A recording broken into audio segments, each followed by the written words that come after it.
아직 더위가 나 살아있다 그러면서 막 딱 버티고 있는 듯한 그런 한 주였습니다. 잘 지내오셨어요. 하지만 세월 앞에 장사 없다 이런 옛말처럼 어느덧 아침 저녁으로 부는 바람이 많이 선선해졌습니다. 또 어제부터 이렇게 비가 조금씩 막 와가지고요, 더 이제 누그러들 것 같은 그런 생각이 들어요. 그렇게 9월이 시작됐습니다. 후반기에 접어들었습니다. 우리 교회는 시작된 지 이제 7년을 넘어갑니다. 성경은 7을 하나의 사이클로, 삶의 사이클로 이 7이라는 숫자를 제시하고 있어요. 계시록에 보면 마지막에 세상 끝에 이제 세상을 새롭게 창조하시기 위하여 죄악의 세상을 하나님이 정리하고 심판하시는 그런 과정들이 있는데, 7가지의 재앙이 3번 반복되는 그런 일들이 있죠. 7이 그때도 나오고요. 여기 곳곳에서 나옵니다. 가장 우리가 잘 아는 것은 엿새 동안 하나님이 세상을 창조하시고 7째 날에 안식으로 그 창조 사역에 마침표를 찍었죠. 그리고 우리가 지금도 월화수목금토일 이 7일의 사이클을 통해서 일하고 쉬고 이렇게 지금 살아가고 있습니다. 7년째가 안식년이다. 땅에서 하는 모든 일을 멈춰라. 땅을 쉬게 해라. 안식. 그리고 그 7년 안식년을 7번 또 반복하고 그 다음에는 희년이다. 그래가지고요, 이때는 종들도 전부 원래 자기 곳으로 갑니다. 다. 땅도 다 자기 원래 소유자에게 가고요. 원래 모든 것으로 다시 제자리 희년이에요. 우리 교회에 이 7년 첫 번째 사이클이 끝났습니다. 이제 2막이에요. 새로운 7년을 향해 갑니다. 우리는 어떤 교회의 길을 가게 될까요? 7년 전에 우리 교회가 여기에 이렇게 이 터를 잡고 예배당을 여기에 마련하고 우리 교회가 세워질 때 혁신도시, 유령도시 같았습니다. 평일 저녁이나 주말에는 지금은 이렇게 보면 그래도 사람들이 막 다니고 이런저런 일도 있고, 저녁 같은 때는 이제 막 많이 붐비는 느낌도 들고 그래요. 자, 그런데 그때는 거리에 사람이 없었어요. 조용했어요. 특별히 주일날. 그때 교회가 한 5개쯤 이렇게 있었습니다. 여기 혁신도시에 자기 건물을 이렇게 지은 교회가 지금 세 교회가 있는데, 종교부지에. 그런데 그 교회들이 그때는 다 지어지지 않았을 때예요. 우리랑 비슷한 때에 교회로 세워지고 출발한 그런 교회들이 서너 교회가 있고요. 코로나 이후에 한 10개쯤 되는 교회가 또 세워졌습니다. 그래서 지금 전체 이 혁신도시에 저는 16개로 알고 있었는데, 지난주에 모르던 교회가 하나 더 있더라고요. 17개의 교회가 있습니다. 어때요? 많습니까? 여기 GS25가 지금 딱 이 건물 안에 딱 원래 여기 이마트 24가 있었습니다. 우리 1층에. 저기 다른 한두 건물 지나가면 GS25가 있고, 또 저기 아래로 조금 내려가면 CU가 있고. 자, 여기서 내가 GS25를 하고 있는데 저기 한 10m쯤 지나서 누가 바로 거기다 CU를 열었어. 어때요? 화가 확 나겠죠. 그렇죠. 야, 이거 너무 많은 거 아니야, 편의점이? 늘 말씀드리지만 우리는 그렇지 않습니다. 우리는 다른 교회와 경쟁하는 관계가 아닙니다. 사람의 뜻으로 세워진 것이 아니기 때문에 복음의 증언을 위하여서 그런 사명을 부여하셔서 하나님이 뜻을 가지시고 각각의 교회를 그들에게 맞는 달란트를 통하여서 그 복음의 일을 감당하도록 세우셨기 때문에 우리는 오히려 기뻐합니다. 그래서 새벽마다 우리가 말씀을 나누고, 특히 화요일 날은 교회를 위해서 기도해요. 그런데 우리 교회만을 위해서 기도하지 않고 혁신도시, 이 혁신도시 안에 있는 교회들을 위해서 같이 기도합니다. 각 교회마다 어떤 교회는 못할 수도 있겠지만 강단에서 선포되는 말씀들, 그 새벽에 이 생명의 말씀이 선포되게 하시고, 하는 일마다 그 사역에 능력 있게 하시고, 모든 교회가 다 부흥해서 이 혁신도시가 모쪼록 다른 도시와 비교했을 때 여기는 예수 믿는 사람들, 신자들의 비율이 훨씬 많다, 높다. 그런 소리를 들었으면 좋겠다 하는 마음을 가집니다. 그동안 경쟁이 아니라 동역하는 자세로 코로나로 어려울 때 옆에 있는 교회들을 돕고 위에서 기도하고 때로는 방문도 하고 함께 예배도 드리고 그렇게 마음과 물질과 기도를 나눠주셔서 참 감사합니다. 같은 마음 품어주셔서 참 고맙습니다. 물론 그동안 사라진 교회도 있습니다. 안타까워요. 조만간 또 한 교회는 우리가 아는 교회인데 사실 한 교회는 이제 혁신도시를 떠나서 이전하려고 하고 있습니다. 월세가 너무 비싸서 그동안 감당하고 하다가 이제 감당하기 어려운 상황이 됐어요.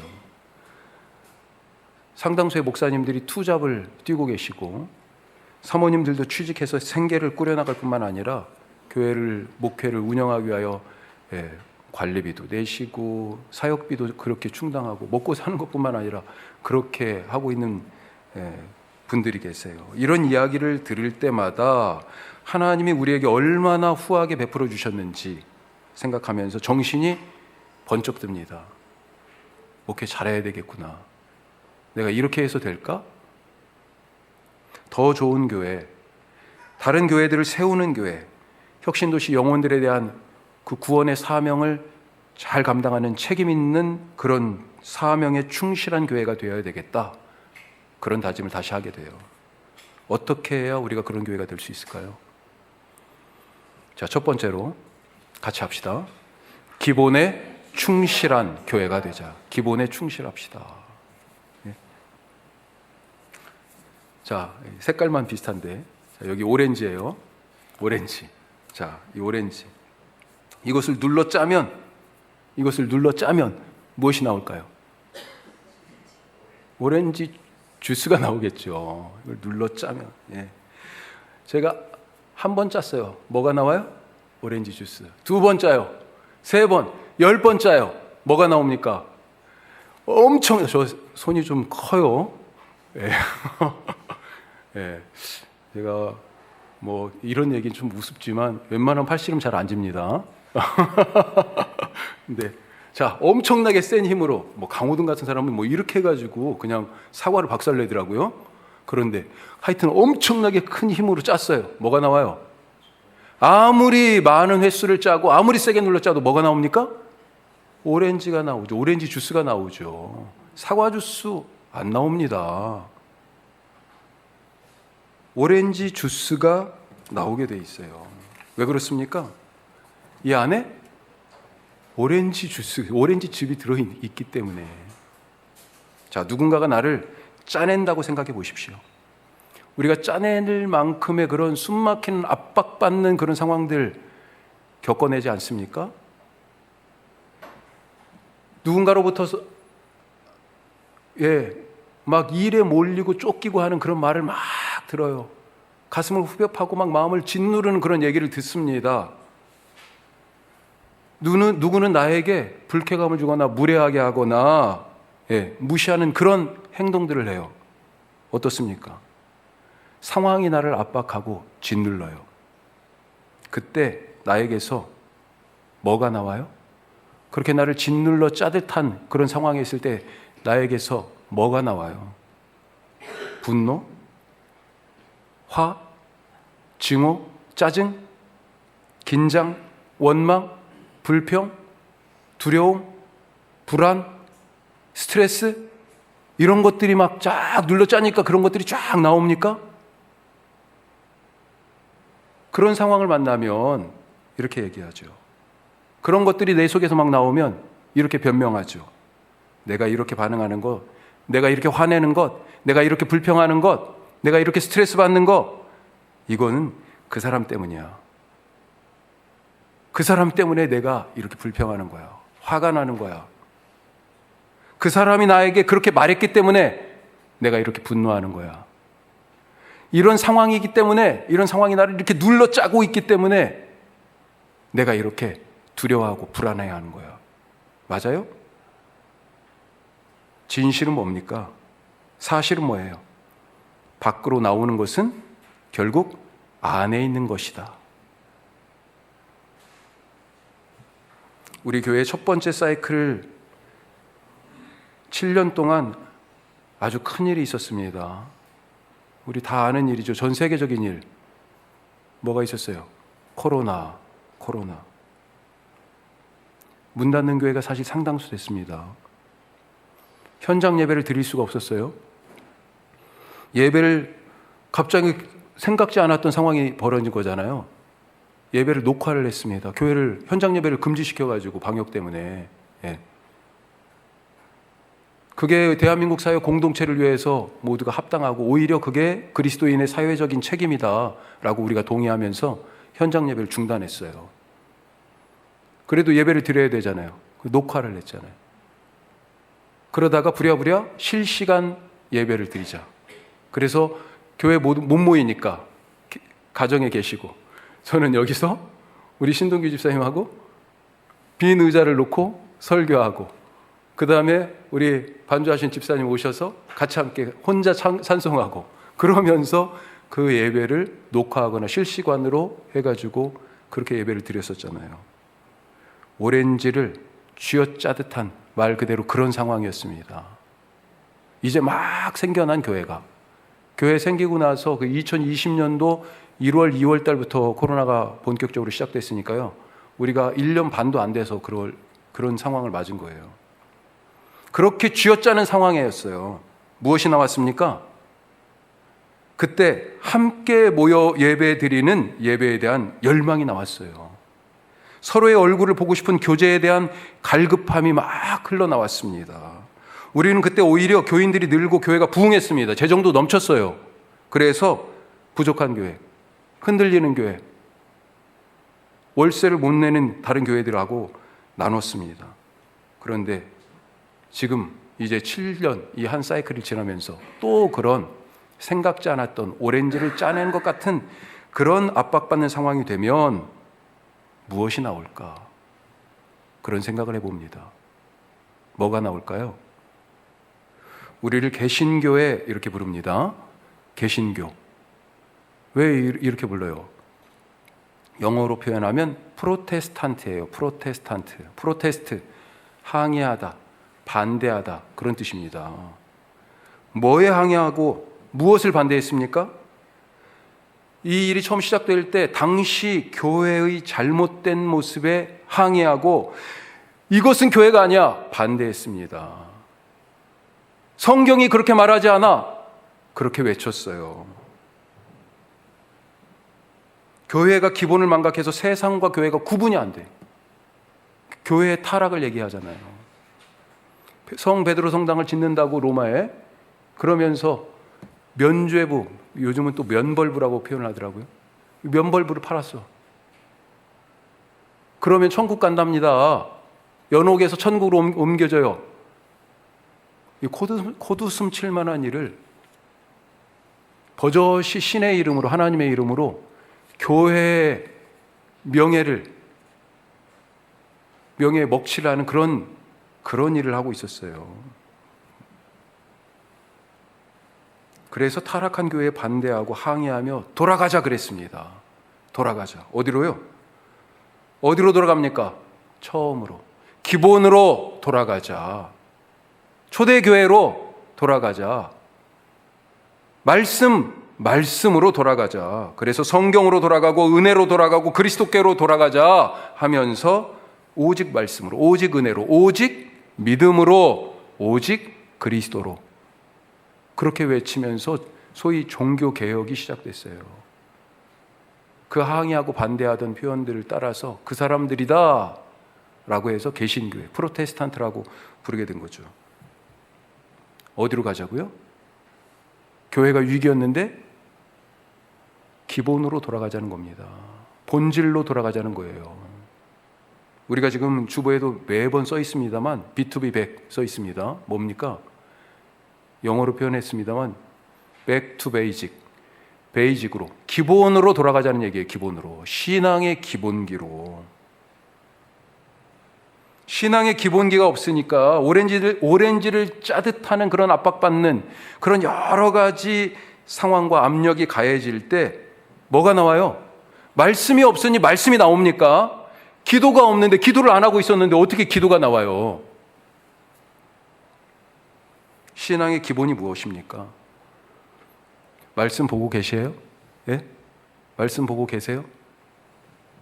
새벽 기도에 이런 말씀까지 제가 드리면 참 그런데 어떤 때는 다른 교회 권사님하고 둘이 앉아서 민망할 때가 있어. 이걸 인도를 해야 되나 말아야 되나. 우리가 새벽 기도에 설령 나오지 못하시더라도 그 말씀이 그대로 유튜브에 올라가요. 들어는 보십니까? 설교 말씀 꼭 듣지 않아도요. 성경은 읽으세요.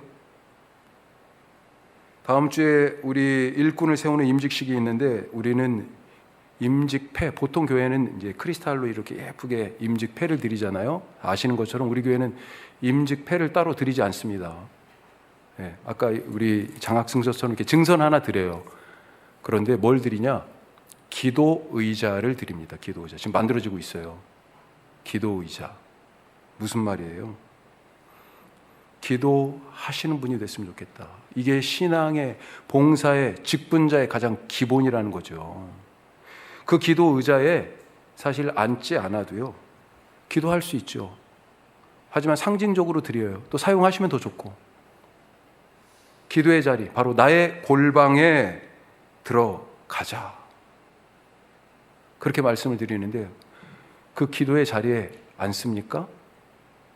말씀도 없이 기도도 없이 어떻게 인생길을 가겠다는 거예요? 이건 완전히 졸음운전입니다. 졸음운전.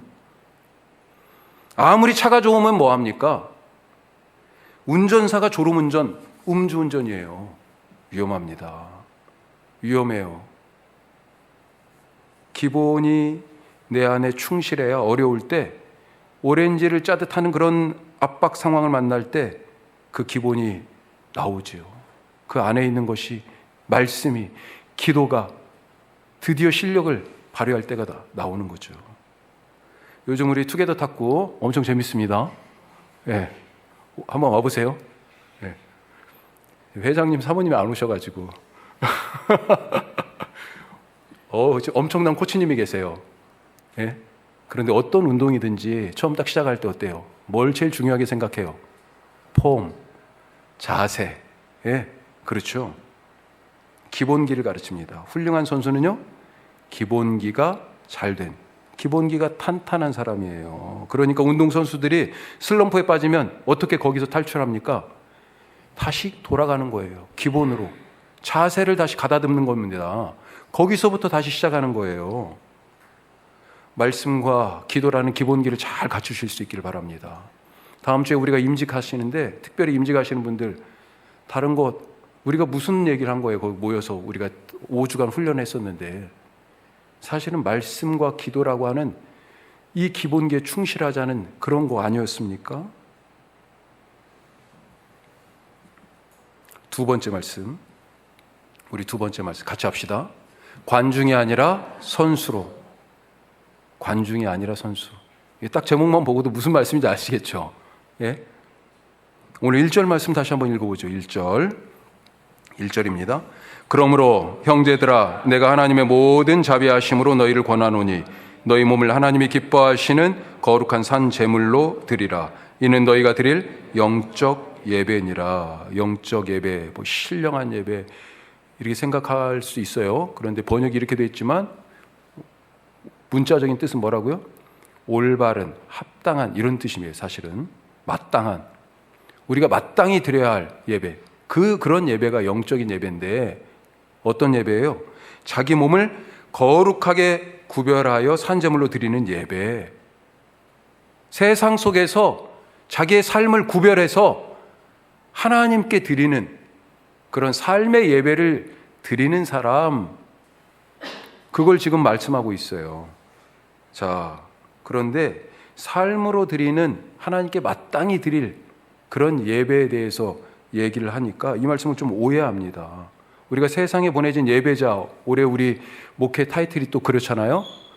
삶의 자리에서 우리가 예배자로 살자. 삶의 모든 순서들이 지금 여기에서 찬송드리고 기도드리고 한 예배 순서처럼 집에서 밥 먹고 그 다음에 출근해서 일하고 학교에서 공부하고 이런 모든 삶의 시간들이 예배 순서나 똑같다. 그런 말씀 나눴었잖아요. 예. 그런데 삶으로 드리는 예배, 이걸 생각하다가 잠깐 중요한 걸 놓치는 그런 부분이 있는 것 같습니다. 그 삶의 예배 출발이 어디입니까? 출발점을 잊어버렸어요. 삶의 예배가 어디서부터 시작되는 거예요? 바로 지금, 여기, 이 자리예요, 이 자리. 아니, 주일 예배는 드리지 않으면서 나는 삶의 예배를 드려. 이게 말이 되는 얘기입니까? 안 돼요. 나는 기도의 자리가 없는데, 나의 골방에 들어가지도 않는데, 그런데 삶의 매 순간순간을 기도하는 마음으로 살아갈 수 있겠어요? 하나님과 교제하면서? 불가능하죠.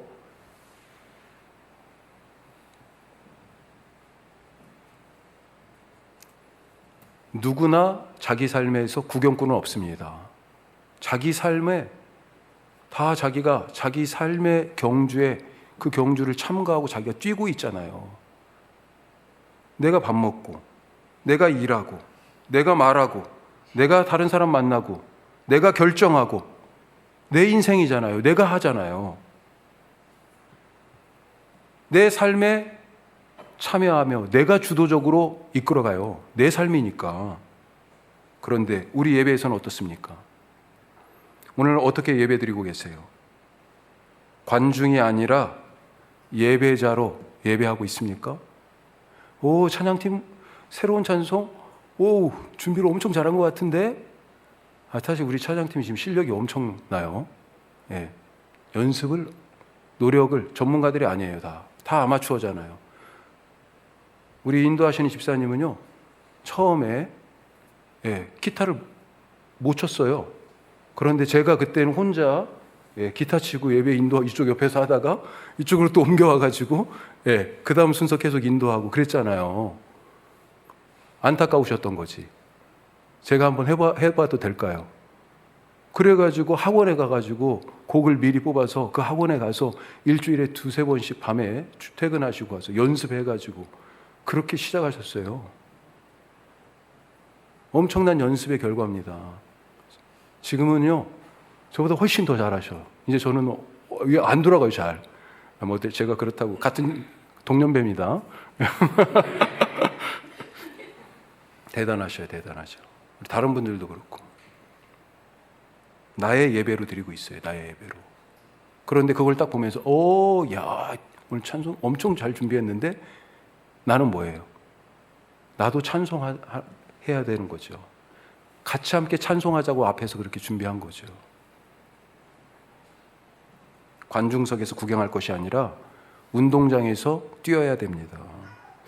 요즘 교회를 보면 참 여러 가지 생각을 하게 되는데, 전문가들이 주도하는 그런 예배, 그런 사역들이 점점 많아지고 있어요. 필요하죠. 전문가가 필요합니다. 하지만 전문가들로 바뀌어가고 있어요. 교회 모든 일들이. 예를 들면 참 말씀드리기 상당히 조심스러운데, 찬양대, 우리가 이제 성가대라고 부르는 그런 경우가 있어요. 파트마다 소프라노, 엘토, 테너, 베이스 파트마다 뭐 교회에 따라 다르지만 어떤 교회는 막 2-3명씩 그런 전공자들이 있어 솔리스트라고 부르죠. 그런 분들이 있습니다. 전에 제가 섬기던 그 구역의 집사님 자녀 하나가 이태리에서, 한국에서도 이제 성악을 전공하고 이태리에 가서 또 하고 학위도 마치고 그리고 뭐 일정하게 활동도 좀 하다가 귀국했어요. 서울의 어느 큰 교회에 출석하게 됐는데, 뭐 우리가 이름만 대면 알만한 그런 손꼽히는 교회 중에 하나예요. 본당 좌석만 6,000석이 넘어. 그리고 1, 2, 3, 4부로 예배를 드려요. 그 중에 일부 예배에 찬양대 들어가게 됐어요. 그런데 거기서 그런 경력을 가진데도 솔리스트를 못해요. 물론 이미 자리를 잡고 계신 분들도 계시지만 다른 분들이 경력이 더 화려해. 그리고 자기 같은 경력의 사람들이 솔리스트는 못하지만 그 찬양대에 여럿이 있어요. 예. 이 찬양대 전공하신 분들이 한둘이 아닌 거예요. 보니까 이런 분도 봤습니다. 어느 교회에서 일부 솔리스트를 해요. 그리고 또 다른 교회 가가지고 3부 예배 또 솔리스트를 해. 이게 뭐예요? 주일날 예배 드리러 가는 게 아니고 아르바이트, 일하러 가는 거예요.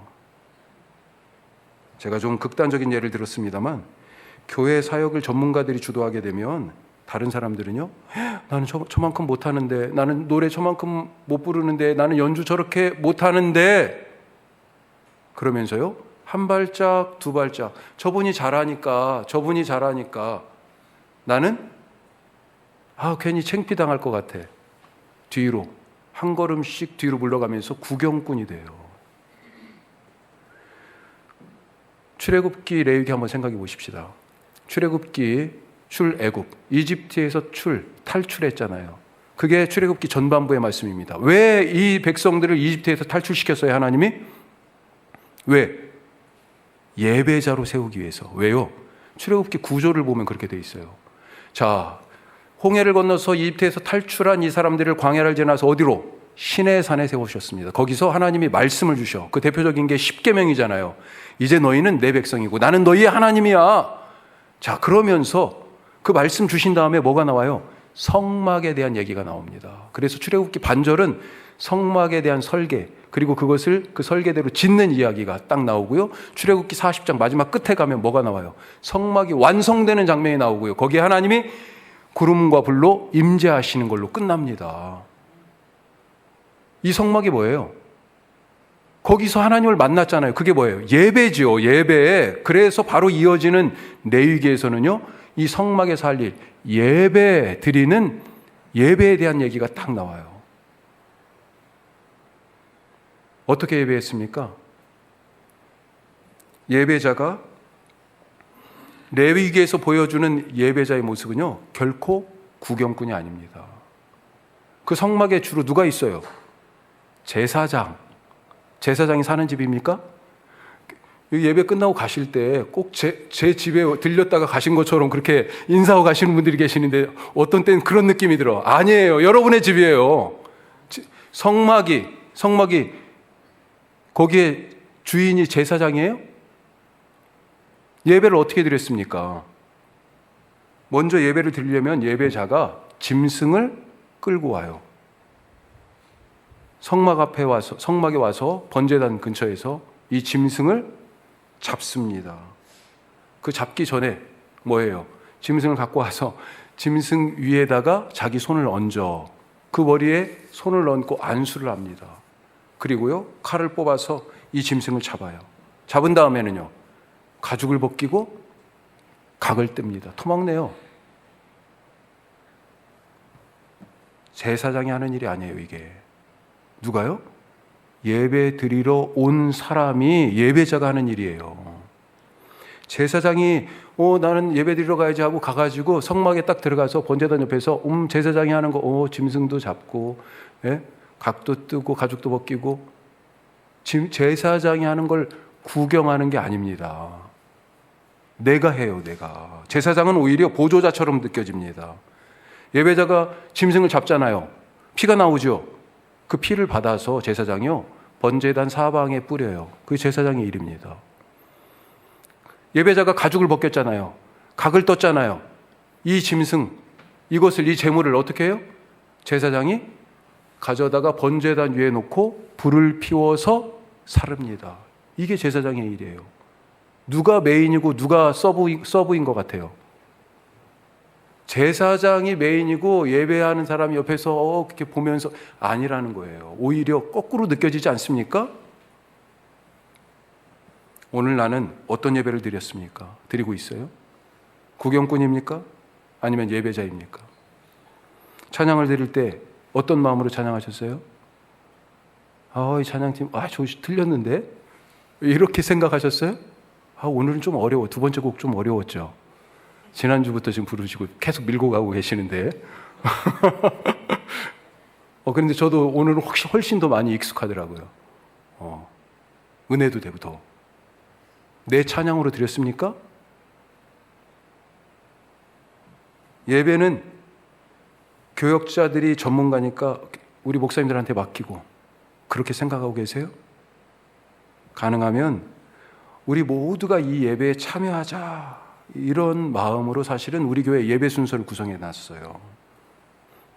대부분의 교회 예배 순서 우리가 아시지만 어떻게 되어 있습니까? 거기에 보면 보통 대표 기도가 있어요. 대표 기도. 그런데 이 대표 기도가 사실 특별한 직분의, 특별한 연령의, 특별한 성별의 사람들에게 집중되어 있습니다. 그래서 딱 정확하지는 않지만 대략 얘기하면 60세 이상의 남성, 직분으로는 장로, 이런 분들이 교회 예배의 대표 기도를 독점해요. 이게 성경적인 거예요? 그분들이 기도 전문가입니까? 좀 비난하는 게 아니에요.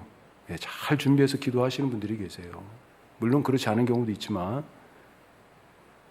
왜 기도를 몇몇 사람들이 예배에 독점해야 됩니까? 그래서 우리 교회는 공동기도 이렇게 이름을 붙이고 모두에게 골고루 기도를 같이 준비해서 드릴 기회를 나눕니다. 세례받은 성도 이상이면 집사가 아니어도 다 같이 기도해요. 자기 순서를 따라서. 미리 주보에 싣고 하시는 것처럼 예배 중에 함께 읽으면서 기도합니다. 바로 이런 이유 때문이에요. 나의 기도로 드리자. 오늘 지금 이 기도문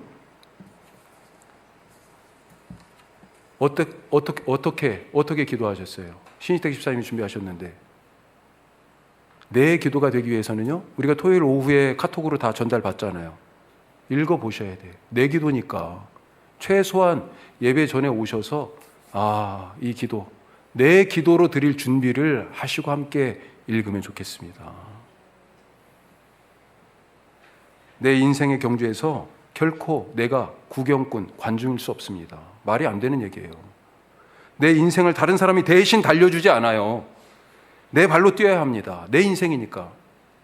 마찬가지로 나는 누가 예배 드리는 것 구경하러 온 게 아닙니다. 결코. 이 교회는 내 교회예요. 내가 예수님의 몸을 같이 이루어가고 있어요.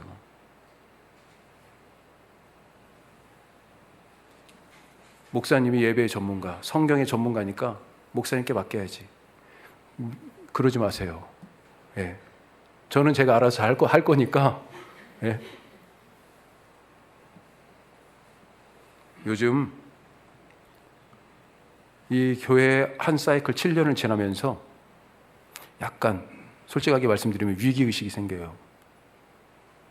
운동장에 계시다가 스탠드로 올라가시는 분들이 보여. 예? 막 지금 운동장에서 뛰어야 되는데 뛰다가 스탠드로 올라가셔. 나는 이제 빠져도 돼. 그러면서 저기 이유는 뭐 다양하게 있어요. 내 자리를 비켜줘야 다른 사람들이 다. 그러지 마세요. 다 자기 몫이 있습니다. 구경꾼이 아니라 게임에 참가하는 선수가, 경기자가 되시길 바랍니다. 예배도 마찬가지고요. 우리의 인생도 마찬가지고요. 그때 하나님이 나와 함께 달리고 계신 것을 보게 될 것입니다. 기도하겠습니다.